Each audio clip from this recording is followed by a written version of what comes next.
தங்கச்சி வந்து கன்சீவா இருக்காங்க. கன்சீவ்னா இப்பதான் 1 month ஆகுது, சாரி 1 week தான் ஆகுது. கன்ஃபார்ம் ஆயிருக்கு. லேட் பிரெக்னன்சி தான். ரொம்ப கேர்ஃபுல்லா இருக்கணும்னு சொல்லியிருக்காங்க. நாங்க வீட்ல எல்லாம் வேணா கூட்டிட்டு போக மாட்டோம்னு சொன்னோம்.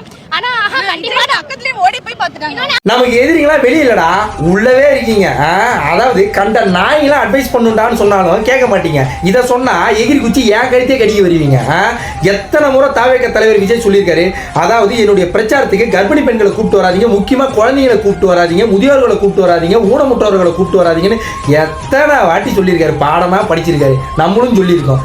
இப்போ ரீசெண்டா நடந்த ஈரோடு பிரச்சாரத்துல அதே மாதிரி தான் குழந்தைங்களை கூட்டு வந்துருக்கிறாங்க, முதியோர்களை கூட்டு வந்துருக்கிறாங்க.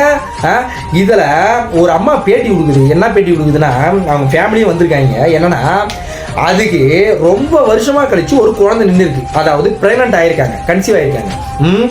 அதாவது அதை எவ்வளவு பெருமையா சொல்றீங்க பாத்தீங்களா? இது பெருமை நினைச்சிட்டு நீங்க சொல்றீங்களா?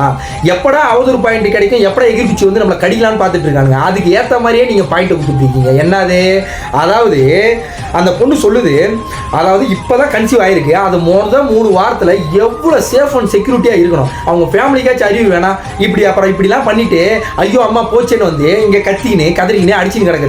அந்த ஆள் மேல 1008 பழியை போட்டு அந்த ஆள் மன உளைச்சலுக்கு ஆளாக்குறது.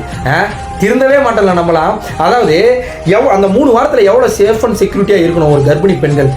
இருக்கணுமா இல்லையா? அவர் வராருன்னு இவர் கயிறு அப்படியே தூக்கி போட்டு எகிரி குச்சி அப்படியே போயிட்டு செல்ஃபி எடுக்க போனாராமா. அதாவது இது அவரு அந்த மனுஷன் பார்த்தாவே உங்களை தாள் திருப்பி அடிப்பாரு. அந்த மாதிரி ஒரு செயல் பண்ணிட்டு இருக்கீங்க நீங்க. இதெல்லாம் வேணுக்கு பண்றீங்களா இல்ல உண்மையாவே நீங்க டிவிக்கே கட்சி தானா எனக்கு தெரியல. எனக்கு இதெல்லாம் ஒரு அவதூறு பரப்பணுன்றதுக்காக இதெல்லாம் நீங்களே வந்து ஒரு செட் பண்ணி வந்து பண்றீங்களான்னு தெரியல. இதெல்லாம் வேற பெருமையா வேற சொல்றீங்க. அதை ஒன்னே ஒன்று சொல்றேன், நல்லா கேட்டுங்க. அவருக்கு பண்ற ஒரே நல்ல விஷயம், நம்ம எல்லாருக்கும் அவரை பிடிக்கும், இல்லைன்னு சொல்ல. ஒரு ஒரு ஒரு உணர்ச்சியில நம்ம அவரை போய் பார்க்குறோம், ஓகேவா? அவரை பார்க்கணுன்ற ஒரு உணர்ச்சியில நம்ம போறோம். அதெல்லாம் தப்புன்னு நான் சொல்ல வரல. ஆனா எந்த சுச்சுவேஷன், நம்ம குடும்பம்ன்றது நம்ம எல்லாருக்கும் முக்கியம். அவரும் அதை தான் எதிர்பார்ப்பாரு. ஸோ அவருக்கு எந்த ஒரு அவதூறும் வராத அளவுக்கு முடிஞ்ச அளவுக்கு நம்ம எப்படி நடந்துக்கணும், சேஃப் அண்ட் செக்யூரிட்டியாக நடந்துக்கணும். சரிங்களா?